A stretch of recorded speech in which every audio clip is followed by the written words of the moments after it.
Hello friends and welcome to our channel. कैसे हैं आप सब? उम्मीद है सब अच्छे होंगे। तो आज हम क्लास 7 एनसीईआरटी आपकी जो साइंस है उसका नेक्स्ट चैप्टर देखेंगे, जो है आपका 6th chapter physical and chemical changes. बहुत ही ज़्यादा इजी तरीके से हम इस चैप्टर को कवर करेंगे। इससे पहले वाले सारे चैप्टर्स की लिंक जो है आपको वो नीचे मिल जाएगी। उसकी पूरी कंबाइंड एक प्लेलिस्ट है, वहाँ से आप सारे चैप्टर्स की एनसीईआरटी सॉल्यूशंस और साथ में ही पूरी कंप्लीट जो उसकी कॉन्सेप्ट की वीडियो है वो देख सकते हैं। ठीक है, तो देखो भाई, यहाँ पे दो तरीके के चेंजेस हम देखेंगे। जैसा आपको चैप्टर के नाम से ही पता चल रहा है कि एक है आपके केमिकल चेंजेस और दूसरे आपके फिजिकल चेंजेस। केमिकल चेंजेस में कुछ एग्जांपल्स यहाँ पे दिए हुए। कंबशन, जिसके अंदर हम क्या करते हैं, किसी चीज को जला देते हैं। रोटिंग का मतलब होता है सड़ जाना, जैसे कोई सेब है वो यहाँ सड़ रहा है। रस्टिंग का मतलब क्या होता है, जंग लग जाना, जैसे लोहे में लग जाती है। डाइजेशन का मतलब होता है पच जाना, जो हम खाना खाते हैं वो डाइजेस्ट हो जाता है, उस प्रोसेस को बोलते हैं डाइजेशन।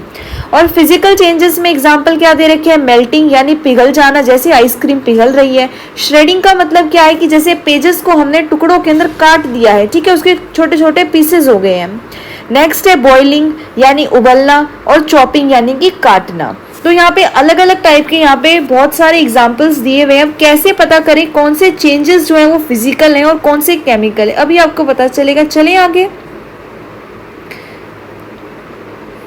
तो देखो, अभी बताया कि टाइप ऑफ चेंजेस की अगर बात करेंगे तो टाइप ऑफ चेंजेस के अंदर दो टाइप के चेंजेस होते हैं, एक है फिजिकल चेंजेस, दूसरे हैं केमिकल चेंजेस। तो अभी आपको थोड़ी सी देर में ही पता चल जाएगा क्या दोनों के बीच में डिफरेंस है, कैसे पता करें और एग्जाम्पल्स क्या क्या होते हैं। सारे डेली लाइफ के ऊपर बेस्ड आपके एग्जाम्पल्स रहेंगे। तो देखो, सबसे पहले हम देखेंगे यहाँ पे फिजिकल चेंजेस। तो फिजिकल चेंजेस क्या होते हैं, a change in which a substance undergoes a change in which its physical properties is called physical change। यानी a change in which a substance undergoes a change in its physical properties। एक ऐसा change होता है physical change जिसमें किसी भी चीज की फिजिकल प्रॉपर्टीज चेंज हो जाती हैं, तो उसे हम बोलते हैं फिजिकल चेंज। इसके अंदर क्या होता है, कोई नई चीज नहीं बनती, no new substance is formed, यानी कोई भी नई चीज नहीं बनेगी, जो चीज पहले थी अब भी वही चीज रहेगी। अब यहाँ पे हमने एक टर्म का इस्तेमाल किया, आपने ध्यान दिया है, तो हमने यूज किया है फिजिकल प्रॉपर्टीज। अब ये जो फिजिकल प्रॉपर्टी है जब ये बदल जाएंगी तो वहां पे क्या होगा, फिजिकल चेंज होगा। अब फिजिकल प्रॉपर्टीज क्या होती हैं, जब ये पता होगा तभी तो डिसाइड करोगे ना कि ये फिजिकल चेंज हुआ भी है या नहीं हुआ है। तो फिजिकल प्रॉपर्टीज आपको समझना बहुत ज्यादा जरूरी है। तो देखो, जो फिजिकल प्रॉपर्टीज होती हैं वो क्या होती हैं, ऐसी सारी प्रॉपर्टीज होती हैं जो हमें अपनी आंखों से दिखाई देंगी, यानी जिन्हें हम महसूस कर सकते हैं। जैसे किसी का शेप चेंज होना, जैसे क्या हो रहा है यहाँ पे, शेप चेंज हो रहा है। ये लड़की पहले तो थोड़ी पतली थी, फिर मोटी हो गई, फिर और ज्यादा मोटी हो गई, यानी इसका जो शेप है वो चेंज हो गया। देखो, आपका वेट कभी ज्यादा हो सकता है, कभी कम हो सकता है। ऐसा तो नहीं है ना आपका वेट एकदम कम हो गया तो वो कभी ज्यादा ही नहीं होगा, और ऐसा भी नहीं अगर आप मोटे हो गए हो तो आप अपना वेट कम नहीं कर सकते। तो शेप क्या है, एक फिजिकल प्रॉपर्टी, आप देख के भी बता सकते हो कि ये इंसान का वेट जो है वो बढ़ गया है या फिर कम हो गया है। तो एक फिजिकल प्रॉपर्टी आपकी क्या होगी, शेप हो गई। इसके बाद नेक्स्ट है साइज, यानी आपका जो साइज है उसमें चेंज आना। आपकी ग्रोथ होती है, आपकी हाइट बढ़ती है। जब आप छोटे थे आपकी हाइट छोटी थी, जब आप बड़े हो गए हो धीरे धीरे आपकी हाइट भी बड़ी हो रही है। मतलब किस में चेंज हो रहा है, आपकी साइज में चेंज हो रहा है। तो साइज भी क्या है, एक फिजिकल प्रॉपर्टी है। जैसे कि हमने यहाँ पे एक छोटा सा पौधा लगाया, फिर ये थोड़ा बड़ा हो गया, हम इसको पानी देते गए, ये और बड़ा हो गया, ये और बड़ा हो गया, और ये और बड़ा हो गया, और अब ये एक पेड़ बन गया है, ये एक ट्री बन गया है। तो आप देख रहे हो ना, इसका साइज क्या हो रहा है, बढ़ रहा है। अब साइज तो छोटा नहीं हो सकता ना, अब आप जितने पहले बचपन में जितने छोटे थे अब वापस तो उतने छोटे नहीं हो सकते हो। तो एक चीज तो हमने ये भी यहाँ पे नोटिस की कि कोई भी फिजिकल चेंज होगा तो जरूरी नहीं है वो रिवर्स हो सके। जैसे हमने देखा कि जो शेप होता है, जैसे अगर आप अभी मोटे हो गए हो तो आप पतले हो सकते हो, तो शेप तो वापस से चेंज हो सकता है लेकिन साइज वापस से चेंज नहीं हो सकता है। ठीक है, जैसे रबड़ है, अगर रबड़ की बात करेंगे तो रबड़ को खींचोगे फिर छोड़ोगे, उसका साइज तो वापस से चेंज हो गया है, लेकिन हर एक चीज का साइज चेंज हो जाए वापस से तो ये जरूरी नहीं है। जैसे अभी आप बड़े हो गए हो, आपकी हाइट वापस से उतनी छोटी नहीं हो सकती है। ठीक है, तो अब नेक्स्ट करते हैं स्टार्ट। और क्या प्रॉपर्टी है, नेक्स्ट है कलर की। नेक्स्ट प्रॉपर्टी है कलर की। तो अभी अगर हम देखते हैं, किसी भी कलर की बात करते हैं, आपने कोई कपड़ा लिया, मान लो आपने एक व्हाइट कलर का कपड़ा लिया है, आपने एक व्हाइट कलर का क्लॉथ लिया, अब आपने बोला मुझे तो ये पर्पल कलर का चाहिए, और आपने इसकी डाई करवा ली, आपने इसको कलर करवा दिया, अब ये पर्पल रंग का बन गया है। तो वापस से ये जो कलर है ये चेंज हो सकता है ना, बिल्कुल हो सकता है। तो ऐसी भी प्रॉपर्टीज को हम क्या बोलते हैं, फिजिकल प्रॉपर्टी होते हैं, जिसमें किसी भी सब्सटेंस का क्या होता है, कलर चेंज हो जाता है। अब देखो, पहले भी आपका एक ड्रेस थी, मान लो ये क्या आपकी, चलो मान लेते हैं आपकी टी शर्ट है, इसको बना देते हैं हम टी शर्ट। तो मान लो ये आपकी टी शर्ट है, पहले ये कौन से कलर की थी, ये आपकी थी भाई वाइट कलर की, और अब आपने इसकी डाई करवा ली और आपने इसको बनवा दिया है पर्पल कलर का। तो ये पहले भी क्या थी, ये पहले भी आपकी ड्रेस थी, अब भी क्या है, अब भी आपकी ड्रेस है, आपने बस इसका कलर चेंज करवा लिया, लेकिन है तो ये ड्रेस ही ना, कोई नई चीज तो बन नहीं गई। ऐसा तो है नहीं आपने टी शर्ट का कलर करवाया और वो पैंट बन गई, बिल्कुल भी नहीं है ऐसा। इसका मतलब कि फिजिकल चेंजेस जब होते हैं तो कोई नई चीज नहीं बनती, चीज वही रहती है, बस उसका तरीका चेंज हो सकता है। जैसे उसका साइज चेंज हो सकता है, उसका कलर चेंज हो रहा है, उसका शेप चेंज हो रहा है ना, ऐसे अलग अलग हम इनको चेंजेस कर सकते हैं। फिजिकल प्रॉपर्टीज हैं ये इनकी जो चेंज हो रही है।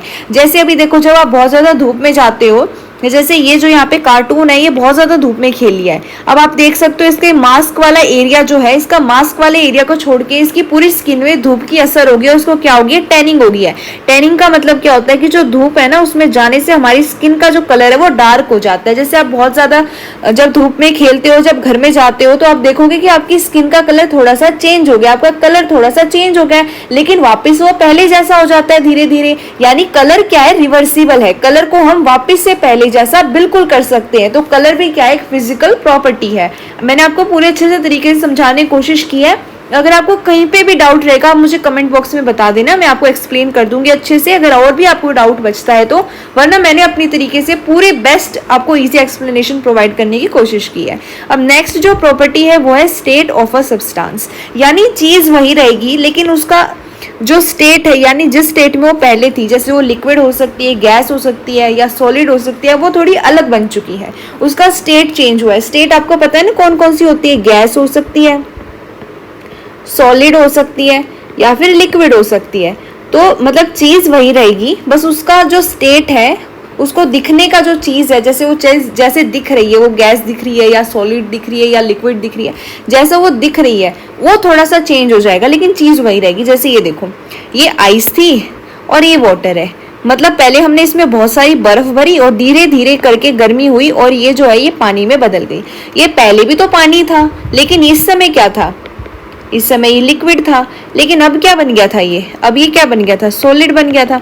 तो इस तरीके से हम कह सकते हैं कि ये चीज तो वाटर, ये दोनों है तो पानी ना, क्या है, ये दोनों है तो पानी, बस अलग अलग तरीके से यहाँ पे ये प्रेजेंट है। जैसे यहाँ पे ये सॉलिड के रूप में और ये यहाँ पे लिक्विड के रूप में। तो यही है कहने का मतलब, कोई भी चीज जो है वो अलग तरीके से हो सकती है, उसकी स्टेट में चेंज हो सकता है, लेकिन नई चीज नहीं फॉर्म हो रही, है तो पानी।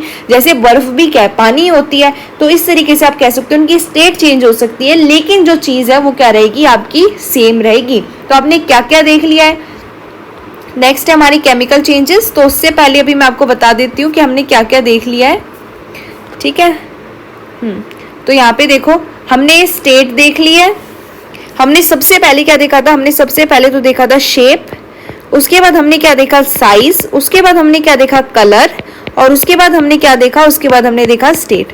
तो ये चार प्रॉपर्टीज हमने देखी हैं जो क्या होती हैं, फिजिकल प्रॉपर्टीज होती हैं। और जब ये प्रॉपर्टीज चेंज होती हैं तब हम कहते हैं वहाँ पे फिजिकल चेंज हुआ है। तो ये फिजिकल प्रॉपर्टीज है, इनको नोट कर लेना। और जब भी ये फिजिकल प्रॉपर्टीज चेंज होंगी वहाँ पे क्या होगा, वहाँ पे फिजिकल चेंज होगा, बिल्कुल सही। और एक और चीज आपको ये याद रखनी है फिजिकल चेंज के अंदर, फिजिकल प्रॉपर्टीज के अंदर, कि जब भी कोई फिजिकल प्रॉपर्टी चेंज होती है, यानी फिजिकल चेंज होता है वहां पे, तब वहां पे क्या होता है, वहां पे कोई नया सब्सटेंस फॉर्म नहीं होता है, चीज वही रहती है, कोई नया चीज यहाँ पे प्रेजेंट नहीं होती। वो ड्रेस वाली चीज समझाई थी ना कि वो पेंट में नहीं बदलेगी, रहेगी तो वही चीज, यानी no new substance will formed, ठीक है। अब आगे चले, इसके बाद हमारी केमिकल चेंज आ जाएगा। तो अभी हमने देखा था फिजिकल प्रॉपर्टीज जब बदलेंगी तब हमारा फिजिकल चेंज होगा, तो यहाँ पे जब केमिकल प्रॉपर्टीज बदलेंगी तो केमिकल चेंज होगा। थोड़ा सा समझते हैं। A change in which one or more new substance are formed is called chemical change। यहाँ पे क्या है, जब एक या फिर एक से ज्यादा कोई नई चीज बन जाएगी तब हम कहेंगे यहाँ केमिकल चेंज है। हमने देखा था फिजिकल जो हमारी प्रॉपर्टीज हैं जब वो बदलती हैं तब कोई भी नई चीज फॉर्म नहीं होती है, लेकिन बच्चों यहाँ पे जब केमिकल चेंज होता है ना, तब एक भी या फिर एक से ज्यादा भी क्या हो सकती है, नई चीज फॉर्म हो सकती है। तब हम कहते हैं कि वहाँ पे केमिकल चेंज हुआ है। जो केमिकल चेंज है इसका एक और प्यारा सा नाम है, इसका एक और नाम है वो है केमिकल रिएक्शन। अगर आपको कहा है कि केमिकल रिएक्शन हो रही है या केमिकल चेंज हो रहा है, तो दोनों में क्या होंगी, जो केमिकल प्रॉपर्टीज होती हैं वो चेंज होंगी और उनके अंदर एक या फिर एक से ज्यादा नया सब्सटेंस फॉर्म होगा। तो इसकी भी डेफिनेशन आप ये भी लिख सकते हो, a change in a chemical property is known as chemical change. ठीक है, वरना मैंने आपको डेफिनेशन दे ही रखी है। बहुत ही ज्यादा आसानी ये चैप्टर है, थोड़ा सा ध्यान से समझो, अच्छे से समझ में आ जाएगा। अब नेक्स्ट देखो, इसके एग्जांपल से समझाती हूँ क्या होता है केमिकल चेंज। ठीक है, अभी जैसे हमने देखा रस्टिंग ऑफ आयरन, यानी जो लोहा होता है आपने देखा होगा उसमें जंग लग जाता है। अगर आपने देखा है ना तो बहुत ही बढ़िया बात है, क्योंकि मुझे पता है आप सबने कहीं ना कहीं आपकी डेली लाइफ में जरूर देखा होगा। आपने देखा है कभी, जैसे ये क्या है, कील है जो लोहे की होती है, इस कलर की हो जाती है। देखा है कई कई बार आपने गेट देखे होंगे, जो गेट होते हैं लोहे के वो भी इस कलर के हो जाते हैं। जब वो ऐसे ऐसे हो जाते हैं, होता क्या, उनकी रस्टिंग हो जाती है, यानी उस लोहे पे जंग लग जाती है। क्या लग जाती है, जंग लग जाती है। तो आपको बताऊं तो Fe क्या होता है, Fe हम साइंस की लैंग्वेज में बोलते हैं बच्चों आयरन को, O2 हम बोलते हैं ऑक्सीजन को, H2O क्या होता है, पानी होता है, बिल्कुल सही, यानी वाटर होता है। और Fe2O3 क्या होता है, आयरन ऑक्साइड होता है। इसको समझते हैं। देखो अब हमने क्या लिया, हमने एक नई एक कील खरीदी है, हमने क्या लिया, एक नेल खरीदी है। कील को क्या बोलते हैं इंग्लिश में, आयरन नेल। हमने लोहे की एक कील खरीदी है, तो यहाँ हमने आयरन लिख दिया। तो ये आयरन क्या है, हमने लिया तो हमने Fe लिया। अब हमारा जो एटमॉस्फेयर है, ऑक्सीजन तो सारी जगह है ना, तो इसको क्या हुआ, इसको ऑक्सीजन ने देखा कि कील आ गई है, तो ऑक्सीजन भी आ गई इसके पास, O2 भी आ गया और पानी भी हमारे पास कहीं ना कहीं से आ गया। ठीक है, मान लो बारिश हो गई या हमारे एटमॉस्फेयर में नमी भी होती है, तो नमी आ गई, तो इसको पानी भी कहीं से मिल गया। अब ये पानी लिक्विड भी हो सकता है और ये क्या हो सकता है आपका, एक स्ट्रीम भी हो सकती है, या फिर आप इसको समझ लो वेपर, जो भाप होती है ना, भाप, पानी की भाप भी मिल सकती है। तो जब भी हमारा लोहा होगा, अगर उसको ऑक्सीजन के कांटेक्ट में रख दिया या पानी के कांटेक्ट में रख दिया, तो होगा क्या, उसकी रस्टिंग हो जाएगी। ये दिख रही है रस्टिंग, ये कैसी ब्राउन कलर की होगी ना आपकी यहाँ पे कील, तो इसको बोलते हैं रस्टिंग ऑफ आयरन। यानी जब ऑक्सीजन और वाटर के कॉन्टेक्ट में आकर लोहे में जंग लग जाता है, तो उस प्रोसेस को हम रस्टिंग ऑफ आयरन कहते हैं। और ये इसकी इक्वेशन है जो मैंने आपको बताई है, ये वाली इसकी इक्वेशन है। Fe हो गया आयरन, आयरन में क्या मिल जाएगी, ऑक्सीजन, ऑक्सीजन के साथ अगर पानी भी आ गया है तो हमें क्या मिलेगा, रस्टिंग ऑफ आयरन मिलेगा। तो जो रस्ट होता है इसका फॉर्मूला होता है हमारे पास Fe2O3, ये क्या है, रस्ट का फॉर्मूला है, जिसे क्या बोलते हैं, आयरन ऑक्साइड बोलते हैं, Fe2O3, इसे क्या बोलते हैं, आयरन ऑक्साइड, जो होता है रस्टिंग ऑफ आयरन।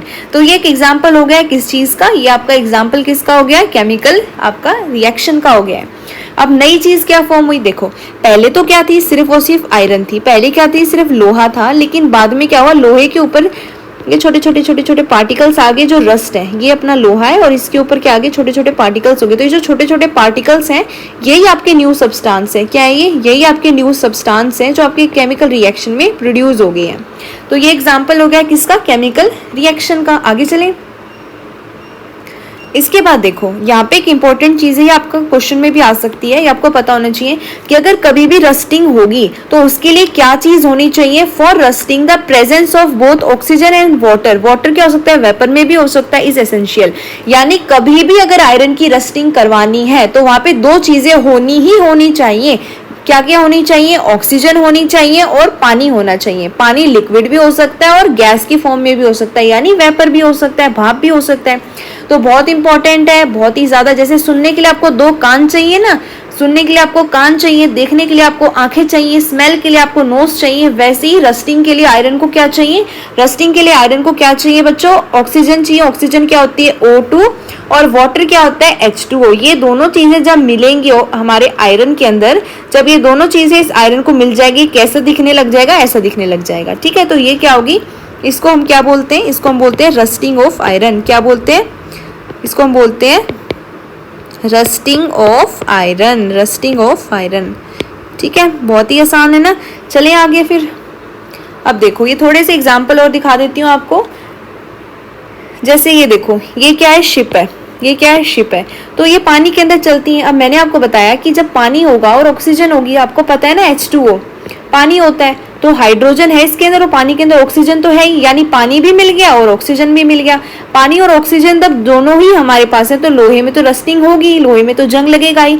इसी वजह से जो शिप होती हैं यानी जहाज होती हैं, उनमें क्या होता है, उनमें नीचे लोहा लगा होता है। कई बार बहुत सारा एरिया जो होता है ना जहाजों का, वो लोहे से बना होता है, जिसकी वजह से क्या होता है, पानी के अंदर रहने की वजह से इस तरीके से ये हो जाती है, इनकी रस्टिंग हो जाती है।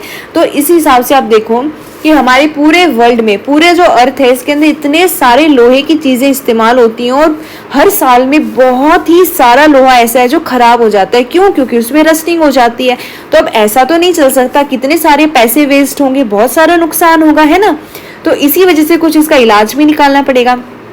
जैसे यहाँ पे और एग्जाम्पल दिखाया मैंने आपको, क्या दिखाया, ये देखो, पहले ये क्या थी, ऐसी थी कील, लेकिन जब थोड़ा टाइम बीतता गया तो ऑक्सीजन ने इसके ऊपर अटैक किया, पानी भी इसके ऊपर आया, पानी ने भी अटैक किया और इसको रस्टिंग कर दी, तो ये बाद में ऐसी होगी। तो इसी को तो बोलते हैं रस्टिंग। तो the process of rusting is fastest in salty water, जो नमक वाला पानी होता है, जिसे हम समुद्र का पानी कहते हैं, यानी जो सी वाटर होता है जिसके अंदर जहाज चलती है, सी वाटर। तो सी वाटर के अंदर जो रस्टिंग का प्रोसेस होता है सबसे ज्यादा क्या होता है, फास्ट होता है। ठीक है, इसी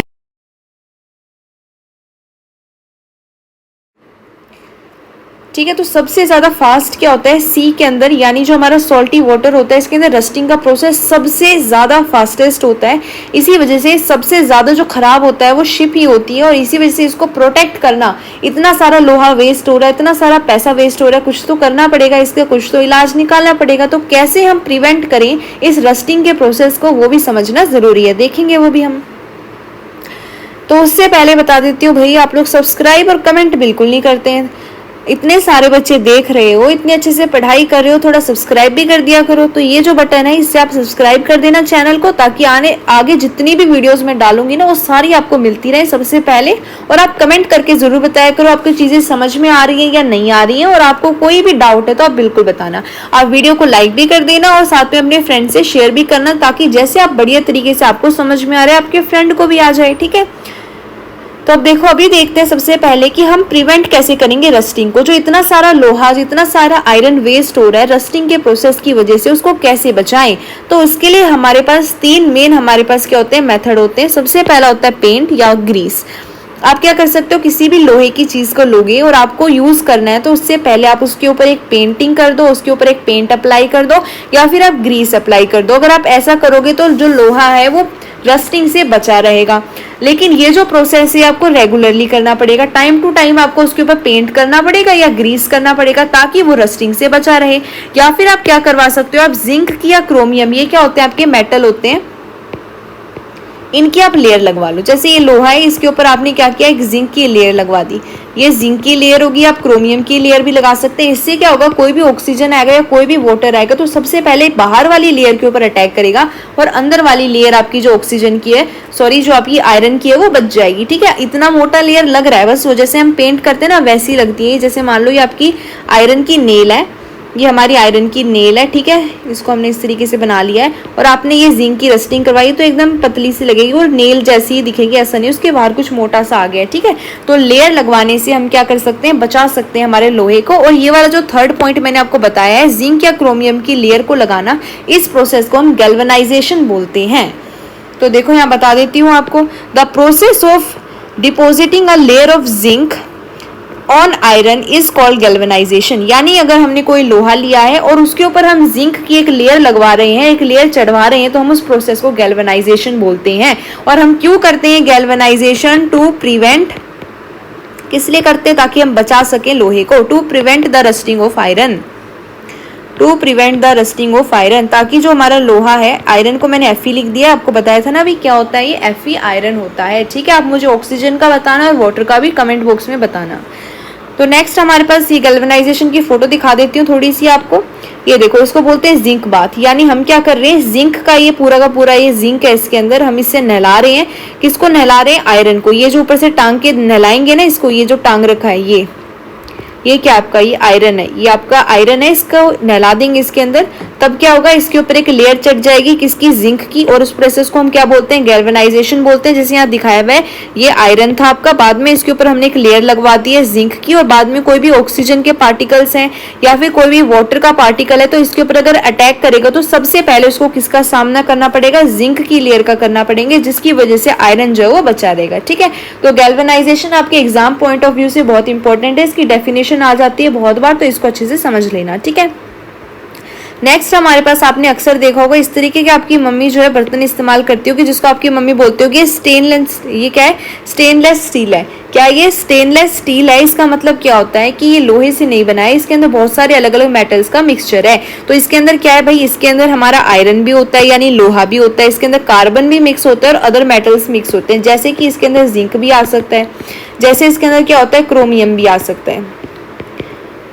तो इस तरीके के अलग अलग मेटल से मिक्स होके ये जो बर्तन दिखाई दे रहे हैं, और अलग अलग तरीके की यहाँ पे क्या होती है चीजें बनती हैं स्टेनलेस स्टील से। इनसे पाइप भी बनते हैं, इनसे बहुत सारी चीजें बनती हैं। और इनको क्यों बनाया जाता है, ऐसा क्यों करते हैं, हम सिर्फ लोहा यूज क्यों नहीं करते? क्योंकि अभी देखा था लोहा जो है वो क्या है भाई, लोहा हमारा रस्ट कर जाता है, जंग लग जाता है। लेकिन जो स्टेनलेस स्टील है ये क्या होता है, ये रस्ट नहीं करता है, it does not rust.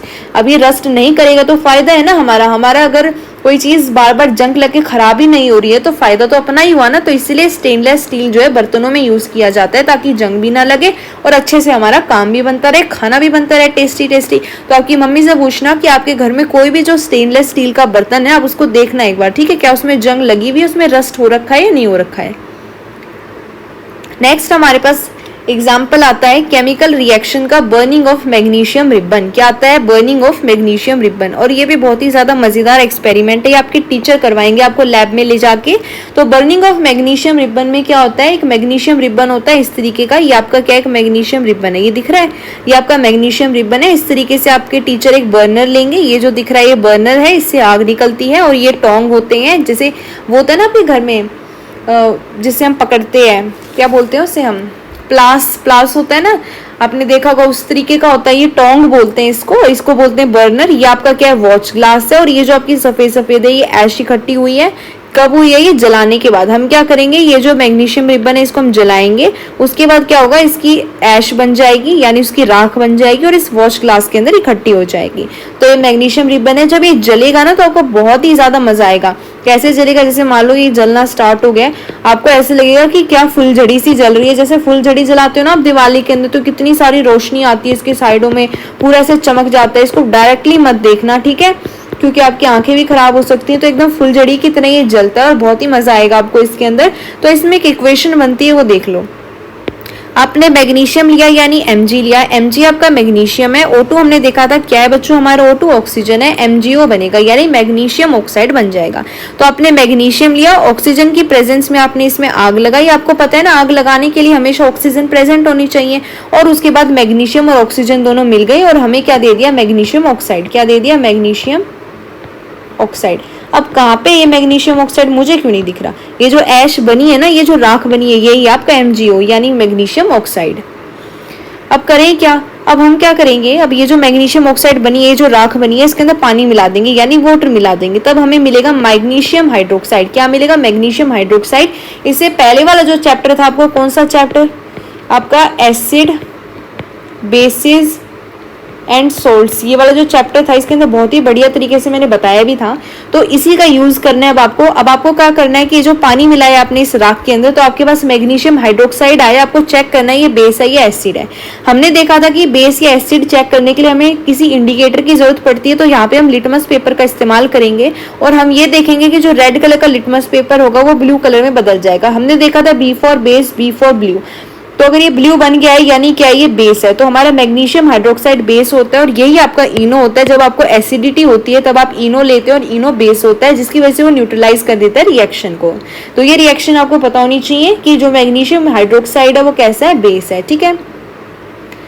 Next चलते हैं। अब नेक्स्ट जो आपके पास एक्सपेरिमेंट है ये भी एक केमिकल रिएक्शन है, इसको भी अच्छे से समझ लो। तो इसमें आपको क्या करना है, CuSO4 लेना है, जिसे आप क्या बोलते हो, कॉपर सल्फेट। क्या बोलते हो, कॉपर सल्फेट बोलते हो। नेक्स्ट आपके पास H2SO4 है, इसे आप सल्फ्यूरिक एसिड बोलते हो। अब आपको क्या करना है, आपको CuSO4 यानी कि कॉपर सल्फेट को लेना है एक बीकर में, इसके अंदर क्या मिलाना है, आपको H2SO4 मिलाना है। ये आपके टीचर करवाएंगे, इसको हम सल्फ्यूरिक एसिड बोलते हैं। इसके अंदर हम ब्लेड डाल देंगे, ये जो लोहे वाली ब्लेड होती है ना, इस ब्लेड को हम डाल देंगे। तो हमने क्या लिया, CuSO4 लिया और इसके अंदर साथ में क्या है, प्लस में इसके H2SO4 है, ठीक है। तो अब हमने क्या किया, दोनों चीजें ली हैं, मिक्स किया इन्हें और हमने क्या किया, इसके अंदर ब्लेड डाल दी, ये डाल दी भाई हमने इसके अंदर ब्लेड। और हमें क्या करना है, देखो जो एक और चीज इंपॉर्टेंट ये है, आपके क्वेश्चन में 1 मार्क के क्वेश्चन में आ सकता है कि ब्लू विट्रोइल क्या होता है, तो ये हम CuSO4 को बोलते हैं, इसको नीला थोता भी बोलते हैं क्योंकि ये आपका ब्लू कलर का होता है। ये जो ब्लू कलर दिखाई दे रहा है ये इसका कलर है CuSO4 का। और H2SO4 जो सल्फ्यूरिक एसिड है ये आपका ट्रांसपेरेंट होता है, जैसा वाटर होता है, ठीक है। अब इसके अंदर हमने ब्लेड डाल दी है। अब कुछ देर के बाद जब आप देखोगे तो काफी टाइम के बाद आप देखोगे कि ये जो ब्लेड है इसमें रस्टिंग हो गई है, इसमें रस्टिंग हो गई है और ये ब्लेड में रस्टिंग हो गई है। और इसकी वजह से जब आयरन के साथ इसने रिएक्ट किया है तब आप देखोगे कि जो इसका कलर है वो भी चेंज हो गया और ग्रीन कलर हो गया है। तो आपसे पूछ सकता है कि अगर आप CuSO4 हाइड्रोजन जो आपके पास यहाँ पे है, 1 मिनट, हाँ, तो ये देखो ये जो आपके पास H2SO4 है, अगर आप इसके अंदर डालते हैं CuSO4 को, यानी सल्फ्यूरिक एसिड के अंदर डालते हैं और उसके अंदर लोहा डालते हैं, क्योंकि ब्लेड तो हमने लोहे की ली, यानी Fe डालते हैं, आयरन डालते हैं, तो क्या कलर आएगा आपके पास, कैसा कलर आएगा, ग्रीन कलर आएगा, ठीक है। एक एक्सपेरिमेंट ये हो गया आपका, आपने ये देखा कि आपके पास नई चीज बन गई है। अब ये जो नई चीज बनी है ग्रीन कलर की है और साथ में जो आपकी आयरन की ब्लेड थी उसमें रस्टिंग हो गई है, तो इसीलिए क्या ये केमिकल रिएक्शन है। नेक्स्ट आपके पास एक्सपेरिमेंट आएगा विनेगर और बेकिंग सोडा का। ये भी बहुत इंटरेस्टिंग से आपके टीचर करवाएंगे आपको। देखो तो इसमें क्या लेना है, विनेगर लेना है, तो विनेगर के अंदर आपको बेकिंग सोडा मिलाना है। वैसे दोनों चीजें आपके घर में मिल जाती है, लेकिन अगर आपको करना है तो आपके पेरेंट्स को बोल सकते हैं कि आपके पेरेंट्स आपको ये करवा देंगे। सारी चीजें जो इस एक्सपेरिमेंट की है ना ये आपको आपके घर में आराम से मिल जाएंगी। तो विनेगर मिल जाएगा, बेकिंग सोडा मिल जाएगा। आपको क्या करना है, विनेगर के अंदर आपको बेकिंग सोडा डालना है। मान लो ये आपका विनेगर है, इसके अंदर आपने विनेगर लिया, अब इस विनेगर के अंदर क्या डाल दिया, मान लो ये विनेगर था, ठीक है, इसके अंदर आपने थोड़ा सा डाल दिया भाई बेकिंग सोडा। जैसे ही बेकिंग सोडा डालोगे क्या होगा, बहुत सारी गैस निकलेगी। अब ये जो गैस निकलेगी ये हिजिंग साउंड करेगी, कैसे, जैसे सांप करता है ना, ऐसी ऐसी साउंड निकलेगी, हिजिंग साउंड। और इस गैस को आपको क्या करवाना है, आपको लाइम वाटर लेना है, यानी जो चूने का पानी होता है, चूने का पानी, आपको चूने का पानी लेना है और इसके अंदर से इस गैस को पास करवा देना है। जैसे ही आप लाइम वाटर के अंदर यानी चूने के पानी के अंदर इस गैस को पास करवाओगे, ये चूने का पानी एकदम सफेद रंग का हो जाएगा। कैसा हो जाएगा, मिल्की वाइट हो जाएगा, जैसे बहुत ही ज्यादा दूध जैसा वाइट है। तो ये एक आपका है जिससे आप देख सकते हो कि एक अलग ही प्रोडक्ट बन गया है। पहले वो बिल्कुल अलग कलर का था, अब उसमें से गैस भी निकल गई है, गैस भी निकली है और उसका कलर भी क्या हो गया, चेंज हो गया, वो मिल्की वाइट हो गया। तो यही चीज यहाँ समझाई हुई है इसमें। यहाँ पे टेस्ट ट्यूब में अगर आपके टीचर करवाएंगे तो इस तरीके से करवाएंगे। इन्होंने इस टेस्ट ट्यूब के अंदर क्या लिया है, इसके अंदर इन्होंने विनेगर लिया है, इसके अंदर बेकिंग सोडा डाला है, उसके बाद इस पाइप के जरिए इन्होंने गैस को पास करवाई। ये देखो ये गैस आ रही है और ये गैस कौन सी है, कार्बन डाइऑक्साइड। क्या निकलेगी, कार्बन डाइऑक्साइड। कार्बन डाइऑक्साइड का फॉर्मूला होता है CO2। ये गैस निकलेगी और ये आपका लाइम वाटर था। अब ये लाइम वाटर है, इसके अंदर जैसे ही ये पास होगी, इसके अंदर जैसे ही ये गैस जाएगी वैसे ये मिल्की व्हाइट कलर का यानी दूध जैसे व्हाइट रंग का हो जाएगा, ठीक है। इसके बाद अभी देखो इतने सारे केमिकल चेंजेस देखे हैं, क्या समझे हो अभी तक आप कि जो केमिकल चेंजेस होते हैं केमिकल रिएक्शन में, केमिकल चेंज ही हो रहे थे, क्या क्या हो रहा था। अभी देखा कलर भी चेंज हो जाता है, जैसे कि हमने देखा जब हमने ब्लेड को डाला था ग्रीन कलर का हो गया था, अभी लाइम वाटर से पास करवाया था तो व्हाइट कलर का हो गया था, वो मिल्की व्हाइट। हमने देखा कि स्मेल भी आ सकती है, हमने देखा गैस भी बन सकती है जैसे CO2 बनी थी, हमने देखा हिजिंग साउंड भी आ सकती है, हमने देखा हीट भी रिलीज हो सकती है। ये जो लाइम वाटर वाला एक्सपेरिमेंट है आप देखना, जो चूने का पानी होगा वो गर्म हो जाएगा, इसमें जो हमारी हीट है वो रिलीज भी हो सकती है, एब्सॉर्ब भी हो सकती है, वो ठंडा भी हो सकता है और वो गर्म भी हो सकता है, ठीक है। तो ये केमिकल चेंजेस हैं, ये भी पता होने चाहिए क्या क्या है आपके पास। हीट रिलीज हो सकती है, एब्सॉर्ब हो सकती है, साउंड निकल सकते हैं, गैस निकल सकती है, स्मेल निकल सकती है और कोई कलर का चेंज भी हो सकता है। ये सारे क्या आपके केमिकल चेंजेस हैं, ठीक है। नेक्स्ट आपके पास है फायरवर्क। फायरवर्क क्या होता है, जो आतिशबाजी करते हैं हम, किसके अंदर, दिवाली में अक्सर करते हैं ना, पटाखे फोड़ते हैं बहुत सारे। तो ये देखो इस तरीके के दिखने में तो कितने ज्यादा सुंदर लगते हैं, कैसे पटाखा ही फुट रहा है, ये देखो बहुत ही सुंदर सा लगता है, मजे भी आते हैं। लेकिन ऐसा आपने कभी सोचा है कि ऐसा क्या है, क्यों मना करते हैं आपको पटाखे फोड़ने से। देखो भाई बहुत ज्यादा पॉल्यूशन हो चुका है, हमने ये भी देखा था, इतना ज्यादा पॉल्यूशन हो गया जिसकी वजह से एसिड रेन हो रही है, हमारी खुद की क्रॉप्स खराब हो रही है, बहुत ज्यादा हमें हार्मफुल इफेक्ट्स हो रहे हैं। तो फायरवर्क से होता क्या है जिसकी वजह से और पोल्यूशन बढ़ता है, तो देखो मैं अभी आपको समझाती हूँ। इससे हीट भी निकलती है, चलो हमने माना हीट ही तो निकल रही है, कई लोग बोलेंगे अरे भाई हीट ही तो निकल रही है, इससे लाइट भी निकलती है इतनी ज़्यादा, जिसकी वजह से जो जानवर हैं या बहुत सारे इंसान हैं उनकी आंखों पे नुकसान पहुंच सकता है, साउंड निकलता है, नॉइस पॉल्यूशन हो रहा है और हार्मफुल गैसेस निकलती हैं। मेन चीज़ तो यह है कि इससे हार्मफुल गैसेस निकलती हैं, तो हार्मफुल गैसेस अगर निकल रही हैं तो हमें नुकसान ही पहुंचाएंगी, कुछ अच्छा फायदा तो देंगी नहीं ना। एक साथ सारा का सारा जो केमिकल चेंजेस थे वो सारे के सारे इसी के अंदर होते हैं, इस वजह से कहते हैं पटाखे मत फोड़ा करो। लेकिन देखो भाई, सबके अलग अलग त्यौहार होते हैं, तो हम अपने अपने हिसाब से फोड़ते हैं, लेकिन हर चीज़ की एक लिमिट होती है। हमें किसी भी चीज़ को इतना नहीं करना चाहिए कि वो हमारे लिए ही बहुत ज़्यादा हार्मफुल हो जाए, ठीक है। जैसे दिल्ली हो गया, हरियाणा हो गया, इस समय जब दिवाली मनाई जाती है, अक्सर ठंड होती है उस टाइम, तो जो हमारा फ्रॉस्ट होता है, कोहरा होता है, इसके अंदर ये सारी की सारी हार्मफुल गैसेज मिल जाती है और हमारी आंखों में बहुत ज़्यादा जलन भी होती है। इसी वजह से पटाखे जो है हमें एक लिमिट के अंदर ही फोड़ने चाहिए। हमें अपना त्यौहार मनाना चाहिए, लेकिन एक लिमिट तक, ठीक है। अब नेक्स्ट है न्यूट्रलाइजेशन ऑफ केमिकल चेंज। अभी हमने इससे पहले वाले जो हमारा चैप्टर था एसिड बेसिस एंड सॉल्ट्स, उसके अंदर न्यूट्रलाइजेशन पढ़ा था। क्या होता है न्यूट्रलाइजेशन? न्यूट्रलाइजेशन क्या होता है भाई, बताओ मुझे। न्यूट्रलाइजेशन क्या होता है? एक रिएक्शन होती है एसिड और बेस के बीच में। तो इसी तरीके से अगर कोई केमिकल चेंज हो रहा है जिससे हमें बहुत ज़्यादा हार्मफुल इफेक्ट हो रहे हैं, अब इसको कैसे न्यूट्रलाइज किया जाए, इसको कैसे बैलेंस करें। तो आपने अक्सर सुना होगा यूवी प्रोटेक्शन। बहुत सारे लोग क्या लगाते हैं, सनस्क्रीन लगाते हैं। क्यों लगाते हैं? ताकि जो यूवी रेज है उससे वो बच सके। आपने देखा होगा बहुत सारे लोग क्रीम लगाते हैं, किस चीज़ के लिए? ताकि वो धूप से बच जाए।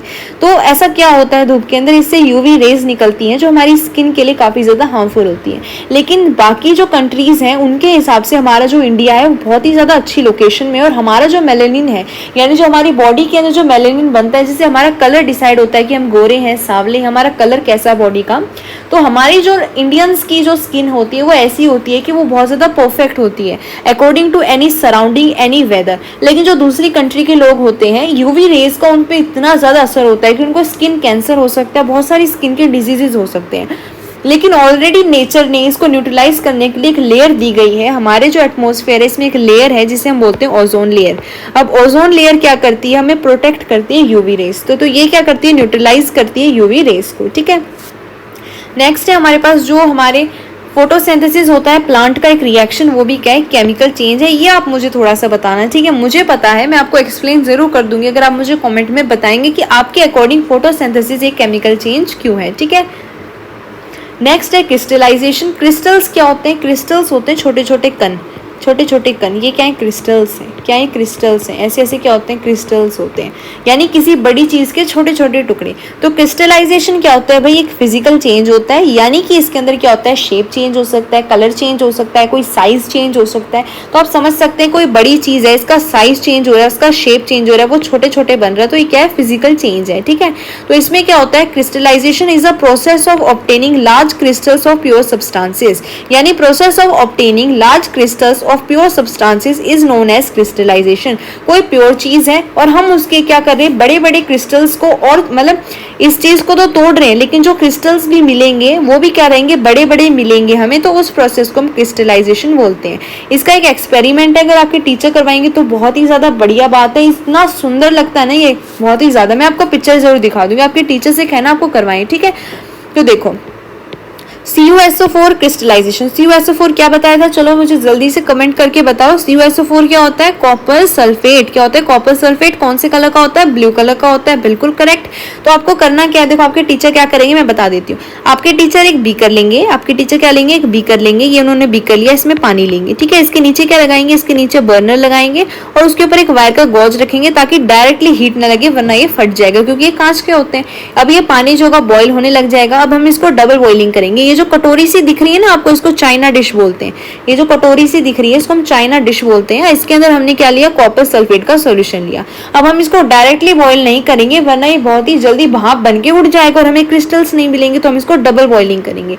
डबल बॉइलिंग का मतलब क्या होता है, पहले हम किसी चीज को बॉईल करेंगे और उसके ऊपर किसी और चीज को बॉईल करेंगे। जैसे पहले ये बॉईल होगा, फिर इसके जरिए ये बॉईल होगा, ठीक है।